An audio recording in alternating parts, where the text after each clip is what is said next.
আজকের গল্প ভুতুড়ে ঠাট্টা। শহরের ছেলে বিকাশ চলেছে বাসে করে তার বন্ধু রথিনের বাড়ি। রথিনের বাড়ি হলো বর্ধমানের দাসপুর গ্রামেতে। বাস এসে পৌঁছয় দাসপুরের মোড়ে। দাসপুর দাসপুর, নামুন নামুন নামুন, চলে আসুন দাসপুর, চলে আসুন। তার বন্ধু রথিন হাসি মুখে এগিয়ে বলে, ওয়েলকাম টু দাসপুর। ওহ, আর ওয়েলকাম? ঝাঁকুনিতে তো একেবারে হাল বেহাল হয়ে গেল ভাই। ঠিক আছে, একটু পায়ে হাঁটলেই আবার বেহাল হাল ধরে ফেলবে। মিনিট 10 হাঁটার পরেতেই তারা গিয়ে পৌঁছয় শাঁখাটুনির বনেতে। বনের ভিতরে সূর্যের আলো প্রবেশ করছে না দেখেই বিকাশ বলে ওঠে, ও এই কোথায় আনলি ভাই? ইন্ডিয়ার ভেতরে তো অ্যামাজনের জঙ্গল। বলতে পারিস, তবে আমাজনের জঙ্গলে যেটা নেই সেটা এখানে আছে। কি আছে ভাই? জঙ্গলটা খুব একটা সুবিধার নয়। চল না, একটু তাড়াতাড়ি পা চালিয়ে হাঁট না। চল চল চল। সুবিধের নয়? তার মানে চোর ডাকাত আছে নাকি? রতিন ঘাড় নেড়ে বলে, না। বিকাশ আবার জিজ্ঞাসা করে, তাহলে কি ভূত? বলতেই রতিন হাত বাড়িয়ে বিকাশের মুখ চেপে ধরে। আরে ভাই, উচ্চারণ করিস না। চল চল ভাইটি, তাড়াতাড়ি চল। বিকাশ মজা পেয়ে যায় রথিনের এই কাণ্ড কারখানা দেখে। রতিনকে আরো ভয় দেখানোর জন্য বিকাশ চিৎকার করে বলতে শুরু করে, ওরে আমার ভূত পেতনির দল, কে কোথায় আছিস? কান খাড়া করে শোন। যদি পারিস কেউ আমায় ভয় দেখিয়ে দেখা, আর যদি না পারিস তাহলে এই বন ছেড়ে পালা। বিকাশের এই কথা মাত্র গোটা জঙ্গল চুপ হয়ে যায়। তারপর বিকাশ হেসে ওঠে,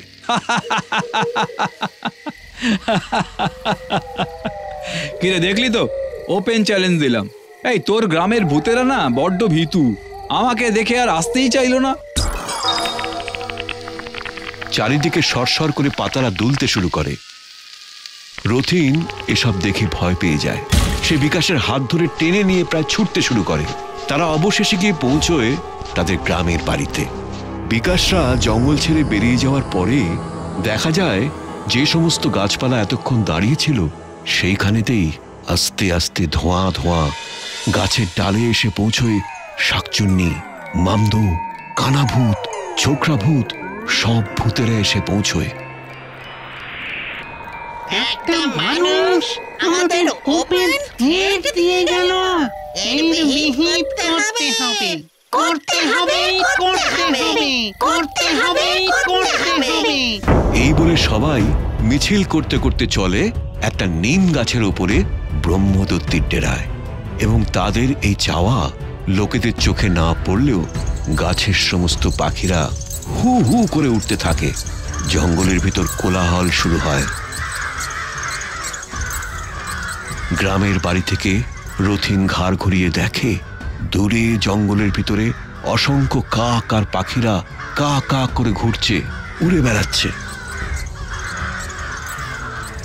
ওদিকে শাঁখাটুনির জঙ্গলেতে ব্রহ্মদত্তির সামনে ভূতেদের অনুযোগ শুরু হয় এবং ব্রহ্মদত্তি সব শুনে বলে, না না না না না, এ তো ভীষণ অন্যায় কাজ, ভীষণ। একটা সামান্য সেদিনের ছোকরা কিনা আমাদেরকে এইভাবে ওপেন চ্যালেঞ্জ করলো। কাটা ঘায়ে নুনের ছিটে দেওয়ার মতন শাকচুন্নি বলে ওঠে, কি করবে? আপনার বয়স হয়েছে, জানে বুড়ো হাড়িতে কোনো বেলকি চলবে না। জোয়ান ছেলে, রক্তের গরম আছে, তাই করছে। হ্যাঁ, সবাই বুঝে গেছি, বুড়ো ব্রহ্মদৈত্যের জমানা শেষ। এই সব শুনে ব্রহ্মদত্তি রীতিমতন রেগে যায়। ব্রহ্মদত্তি চিৎকার করে বলে, কোন ভূতের সাহস রয়েছে যে এই ছোকরাকে টাইট করবে? এই শুনে দুটো সন্ডা গন্ডা ভূত এগিয়ে আসে। এসে বলে, বলুন স্যার, একবার পারমিশন দিন না, বেটার ধর থেকে গলাটা ফুরুত করে নামিয়ে দেব। ছি ছি ছি ছি ছি ছি ছি, ইস কি ক্রুয়েল আইডিয়া। সরে যা, সরে যা। আর কেউ? শাকচুন্নি এগিয়ে এসে বলে, এই তো আমি আছি দাদু। ব্রহ্মদত্তি রেগে গিয়ে বলে, দাদু নয়, দাদু নয়, দাদা বল, দাদা, দাদা বল। ম্যানারিজম শেখো, এ কি? ও সরি প্রভুদত্তি দা, আমি আছি। একটু টুক করে মিষ্টি মিষ্টি কথা বলে ছেলেটাকে ভুলিয়ে নিয়ে গিয়ে পুকুরের ঘাটেতে থপাস করে ধাক্কা দিয়ে জলে ফেলে দেব। আর জলেতে পড়লেই হাবুডুবু খেয়ে। ছি ছি ছি ছি ছি ছি ছি, এসব কথা শোনাও পাপ। ছি ছি ছি ছি। বলি অন্য কেউ কি আছে? মানে কারো মাথায় অন্য প্ল্যান আছে কি?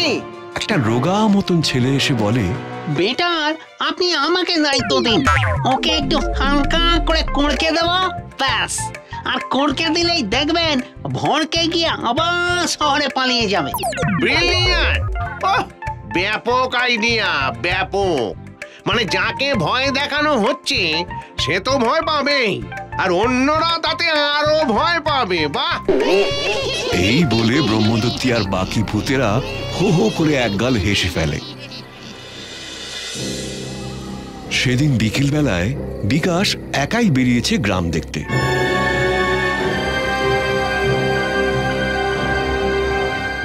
সন্ধ্যের মুখেতে চারিদিকেতে বিভিন্ন ভূতেরা গাছের ডালেতে দাঁড়িয়ে থাকে যে কখন সে ছোকরা ভূত এসে বিকাশকে ভয় দেখাবে। শাখাটুনির বনের সামনে এসেই বিকাশের মনের ভিতরটা কেমন হু হু করে ওঠে। সেই সময় তার মাথার উপরে আম গাছের ডাল থেকে আমটা মাটিতে পড়ে। বিকাশ চমকে সেদিকে তাকায়।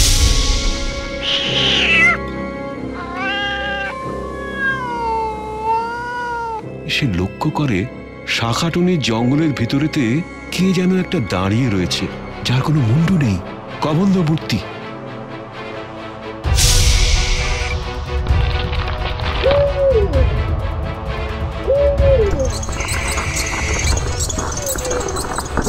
বিকাশ ভয়ে চমকে দুপা পিছিয়ে আসে, আর সে পিছতেই তার গায়ের জামাতে একটা কাঁটা গাছের ডাল আটকে যায়। তাতে টান পড়তে বিকাশ ঊর্ধ্ব স্বরেতে চিৎকার করতে করতে ছোটে। ওরে বাবা রে, ভূতে আমায় খেয়ে ফেললো রে। কে কোথায় আছিস? রতিন, রতিন, আমাকে বাঁচা, বাঁচা। রাম রাম রাম রাম রাম রাম রাম, বাঁচা রতিন।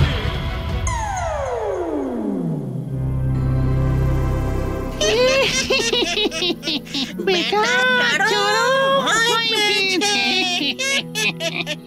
আর সেই সময় ছোকরা ভূত সামনে আসে। ব্রহ্মদত্তি বলে, সাব্বাস, বেটা কামাল করে দিয়েছি। কামাল? কিসের আবার কামাল? কেন ওই শহরের ছেলেটাকে ভয় দেখালি? বাবা বাবা বাবা, জম্পেশ। আরে ওকে ভয় দেখাতেই তো আমি আসছি। জিনিসপত্র রেডি করতে একটু যা দেরি হয়ে গেল। এই শুনে সমস্ত ভূতেরা অবাক হয়। তাহলে ওই যে মূর্তি শাখাটুনির ভেতরে? আরে এ তো কলা গাছ, মাথাটা ঝুলে গেছে বলে এরকম দেখতে লাগছে।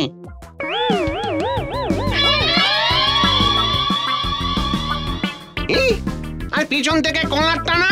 আরে ওটা তো ওই কাঁটা গাছে আটকে গিয়েছিল বোধহয়। সমস্ত ভূতেরা হো হো করে হেসে ওঠে।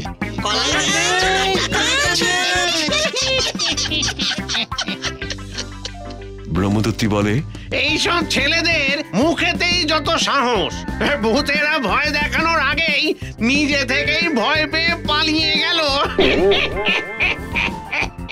আর পাশ থেকে ছোকরা ভূত বলে, এটাই হলো ভুতুড়ে ঠাট্টা।